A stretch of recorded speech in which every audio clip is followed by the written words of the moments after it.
नमस्कार, वास्तु लिविंग में आप सभी दर्शकों का बहुत बहुत स्वागत। मैं हूं विकास नागिया।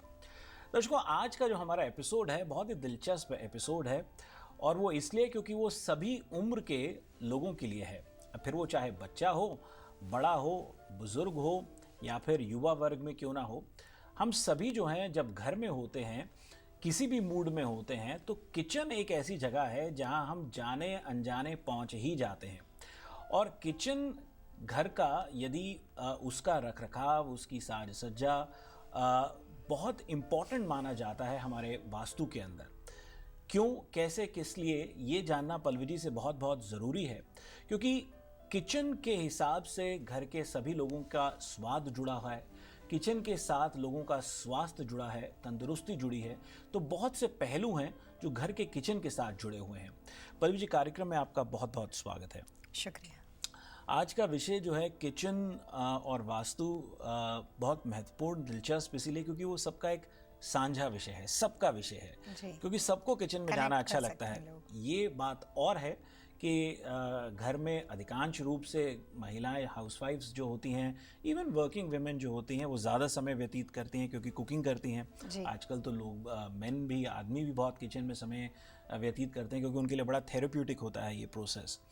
लेकिन अगर हमारे शास्त्रों को समझें तो कहीं ना कहीं रसोई घर जहाँ बोला जाता था किचन, उसका वास्तु के साथ बड़ा गहरा संबंध है। थोड़ा उसके बारे में हमें गाइड कीजिए। बिल्कुल सही कहा आपने कि किचन का सीधा संबंध जो होता है वो खाने पीने के साथ जुड़ा हुआ होने की वजह से स्वास्थ्य के साथ जुड़ा हुआ है और रिलेशनशिप के साथ भी जुड़ा हुआ है, क्योंकि घर के जो परिवार के लोग, जो घर की महिला होती है, स्त्री होती है, वो फीमेल ज़्यादातर किचन में अपना समय बिताती है। तो कई बार उसको खाना अच्छा अच्छा बना के अपने आप को एंजॉय करके रिलैक्स करती है, और कई बार उसको लगता है कि बहुत ज़्यादा खाना ना बनाना पड़ रहा है या उसके लिए कई बार वो बर्डन बन जाता है, तो वहाँ से वो इरिटेट होकर किचन से बाहर निकलते हैं। बिल्कुल। उसके अलावा सबसे अच्छी बात है कि बच्चे भी माता की वजह से, माँ की वजह से आजू बाजू में घूमते हैं तो किचन में बैठते हैं। किचन के अंदर घर के फैमिली मेम्बर भी ऐसे होते हैं कि कोई खाना बना रहा है, चाय कॉफ़ी नाश्ता तो वहाँ पे बना रहता है। तो सबसे ज़्यादा कंस्ट्रक्शन स्ट्रक्चर में अगर हम किसी घर के कोने को ज़्यादा यूज़ करते हो तो उसमें एक सबसे महत्वपूर्ण कॉर्नर है किचन व्यवस्था, रसोई की व्यवस्था। लेकिन 21वीं सदी में जो कंस्ट्रक्शन स्ट्रक्चर में चेंजेस आ गए और अभी जो स्मार्ट होम बनने शुरू हो गए, तो उसमें किचन में भी कंस्ट्रक्शन स्ट्रक्चर में बहुत ज़्यादा नवीनता आ गई। पुराने ज़माने में ऐसा था कि किचन बनता था, उसके अंदर एक डोर होता था, खाना बन जाने के बाद रसोई घर का दरवाज़ा बंद हो जाता था और कहा जाता था कि अब रसोई घर बंद है। अभी लेटेस्ट कंस्ट्रक्शन में कंटेम्प्रेरी होम हो गए, तो उसमें किचन की पूरी ओपन व्यवस्था हो गई और जिसकी वजह से घर के लोग जो होते हैं वो किचन, ब्रेकफास्ट मतलब नूक एरिया और फैमिली रूम के साथ कनेक्टेड होता है और परिवार के लोग वहीं पे रहते हैं। और अभी 21वीं सदी में जो ज़्यादा स्मार्ट होम का कॉन्सेप्ट हो गया, उसमें किचन की रचना जो थी वो इतनी बदल गई कि अब यहाँ पे 2 किचन हो गए। तो एक जो किचन होता है जो सिर्फ दिखावे के लिए होता है, जिसको बोलते हैं एक्सटीरियर किचन और कॉस्मिक किचन, और दूसरा किचन अभी घर में बनाया जाता है उसको बोलते हैं स्पाइस किचन और डर्टी किचन। स्पाइस किचन का मतलब होता है पूरा होटल स्टाइल से बनता है, पूरा स्मोक वहाँ से निकल जाता है और पूरे घर की सुंदरता को बनाए रखने में बहुत ज़्यादा इंपॉर्टेंट होता है, क्योंकि जब आप खाना बनाते हो तो जो फ्राई होता है, जो फ्रेगरेंस होती है, अरोमा होती है, खुशबू होती है खाने पीने की, तो स्पाइस किचन इस ढंग से बनाया जाता है कि वो सारी स्मेल को अपने आप में सिमट लेता है और कोई भी खुशबू अरोमा बाहर नहीं जाती है। और तीसरा, आप अपने बैकयार्ड में अपने दोस्तों के साथ वीकेंड को एंजॉय करने के लिए जो बनाते हो, जो बैकयार्ड के अंदर पूरा बारबेक्यू वगैरह के लिए एक समर किचन बनाया जाता है, बैकयार्ड किचन बनाया जाता है। तो आजकल घरों में 3 तरह से किचन बनने शुरू हो गए।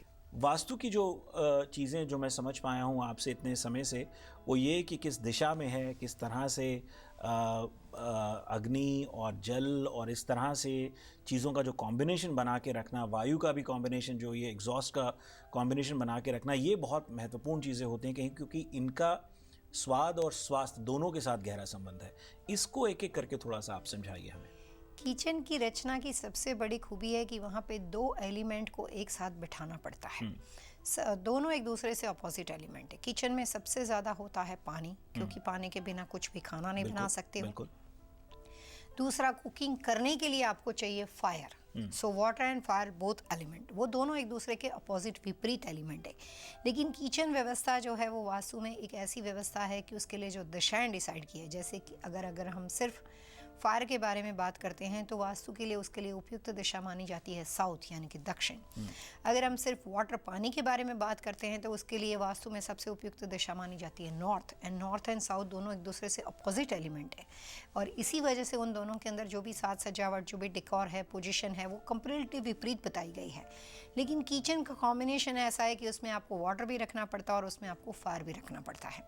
इसीलिए किचन व्यवस्था को ऐसी दिशा में वास्तु में बताया गया है जिसकी वजह से जब कभी आप वहाँ पे खड़े रहकर खाना बनाते हो तो विंड डायरेक्शन हमेशा वेस्ट में मानी जाती है। तो पश्चिम दिशा से हवा आपके किचन की ओर आती है और वहाँ से वो हवा वापस ना आते हुए वहाँ से बाहर निकल जाती है।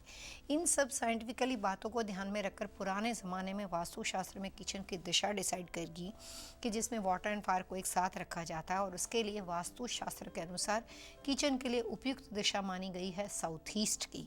साउथ के अंदर आप फायर भी रख सकते हो और ईस्ट दिशा का एलिमेंट वुड है तो वहाँ पे आप पानी भी रख सकते हो। तो कॉमन डायरेक्शन मानी गई है साउथ ईस्ट की। दूसरा किचन कभी कभी कई बार होता है नॉर्थ में, तीसरा किचन होता है नॉर्थ ईस्ट में और चौथा बहुत ही कम कंडीशन के अंदर किचन बनाया जाता है नॉर्थ वेस्ट में। तो चारों अलग अलग दिशा के किचन कई बार लाइफ में दिखाई देते हैं क्योंकि कई बार सिर्फ एक ही दिशा में किचन होना स्वाभाविक नहीं होता है। वास्तु इसमें से अलग अलग तरह के बनने वाले किचन में सबसे बेहतरीन किचन मानता है साउथ ईस्ट का और दूसरा बेस्ट किचन है ईस्ट यानी कि पूर्व दिशा का। उसके अलावा जो भी किचन है वो कॉम्प्रोमाइज डायरेक्शन में जिसका फ़ायदा और नुकसान एक साथ होता है। नॉर्थ का किचन जो होता है वो कई बार आपके काम के अंदर, आपके करियर के अंदर इतने ज़्यादा हर्डल क्रिएट करता है क्योंकि नॉर्थ सिर्फ वाटर की दिशा है और वहाँ पे आप कुकिंग भी कर रहे हो तो फायर एलिमेंट को क्रिएट कर रहे हो। नॉर्थ अपॉर्चुनिटी की दिशा है तो कभी भी अपने करियर के अंदर आपको चाहिए उतना अच्छा इंप्रूवमेंट नहीं मिलता है और करियर में आगे चल के बढ़ने के लिए नई अच्छी अपॉर्चुनिटी नहीं मिलती है जिन लोगों के घर में नॉर्थ दिशा यानी कि उत्तर दिशा का किचन बना हुआ हो और उससे एक बहुत बड़ा वास्तु दोष खड़ा होता है।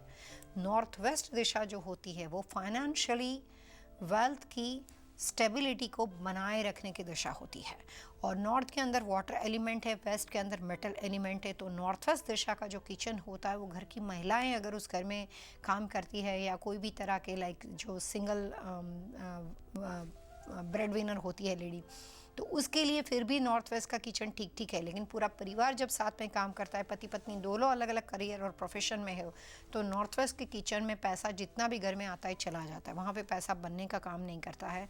तो नॉर्थ वेस्ट का किचन भी कुछ हद तक आपको वास्तु दोष की निशानी ही बन के रहता है। तो रेस्टोरेंट बिजनेस के लिए थोड़ा सा वास्तु बदल जाता है। वहाँ पे बहुत ज़्यादा मात्रा में फायर होने की वजह से साउथ यानी कि दक्षिण दिशा का किचन भी अच्छा माना जाता है और इसीलिए बोलते हैं कि लगातार जो आदमी रेस्टोरेंट में खाना खाता है वो आदमी बीमार हो जाता है क्योंकि वहाँ पे कुकिंग की व्यवस्था जो है वो इतनी आइडियल नहीं मानी जाती। तो इसके अलावा वास्तुशास्त्र में घर के बारे में बात करें तो दक्षिण दिशा का किचन, नैऋत्य साउथ वेस्ट का किचन और वेस्ट यानी कि पश्चिम दिशा का किचन, बहुत इस तरह के किचन बहुत ज़्यादा गहरे नुकसान करता है। जी दर्शकों, वास्तु लिविंग में अब वक्त तो चला है एक छोटे से ब्रेक का। ब्रेक के बाद हम पल्लवी जी से जानेंगे वास्तु दोष जो है किचन में किस तरह के होते हैं, उनका दुष्परिणाम क्या हो सकता है और उनके रेमेडियल मेजर्स क्या हैं।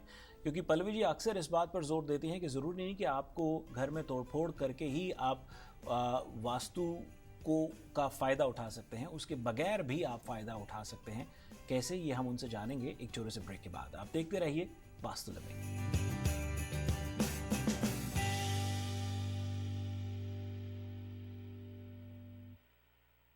Are you worried about your kids' education?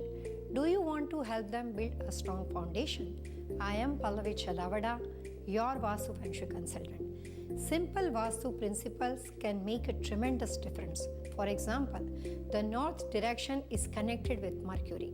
To enhance the element of north, place amethyst rocks and crystal in the north corner. To learn more about Vastu, call us today. एक राह और सही दिशा जो जिंदगी बदल